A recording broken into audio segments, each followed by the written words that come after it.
Hello everyone, welcome to நர்பவி சமையல். இன்றைக்கி மீன் குழம்பு டேஸ்ட்டில் மாங்காய் காரக்குழம்பு எப்படி செய்யலாங்கிறத பார்க்கலாம்.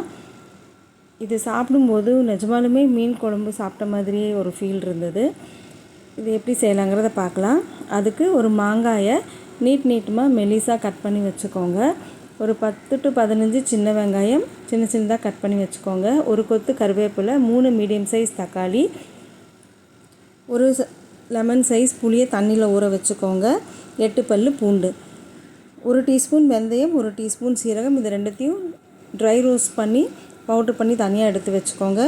அது போக 1 டீஸ்பூன் மிளகாய்த்தூள், 1 டீஸ்பூன் காஷ்மீரி மிளகாய்த்தூள், 1 டேபிள் ஸ்பூன் கொத்தமல்லி தூள், 1 டேபிள் ஸ்பூன் குழம்பு மிளகாய்த்தூள், 1/4 டீஸ்பூன் மஞ்சள்தூள், 1/2 கப்பு தேங்காய் பால், உப்பு தேவையான அளவு. இப்போது ஒரு மிக்ஸி ஜாரில் தக்காளி, பூண்டு, ஒரு 4-5 சின்ன வெங்காயம் போட்டு நல்லா நைஸாக பேஸ்ட்டாக அரைச்சி தனியாக எடுத்து வச்சுக்கோங்க. ஒரு கடாயில் எண்ணெய் விட்டுக்கோங்க. எண்ணெய் நல்லா காஞ்சதுமே கடுகு உளுந்து போட்டு கடுகு பொரியிற வரைக்கும் விட்டுருங்க.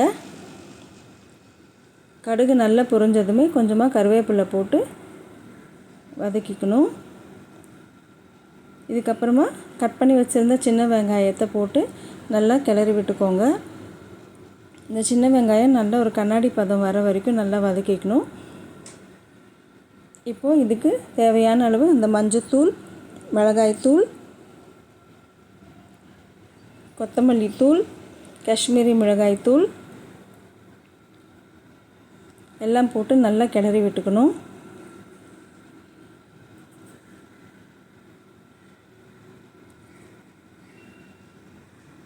அது கூடவே குழம்பு மிளகாய்த்தூளும் கொத்தமல்லி தூளும் இப்போயே இதை எண்ணெயிலே போட்டு அந்த மசாலா வாசனை நல்லா அடங்குற வரைக்கும் கொஞ்சம் நேரம் கிளறி விட்டுக்கோங்க. அந்த வாசனை போனதுமே நம்ம அரைச்சி வச்சுருந்த இந்த பேஸ்ட் இதில் ஊற்றி நல்லா கிளறி விட்டுக்கோங்க. அந்த பச்சை ஸ்மெல் போகிற வரைக்கும் இது நல்லா கொதிக்கணும்.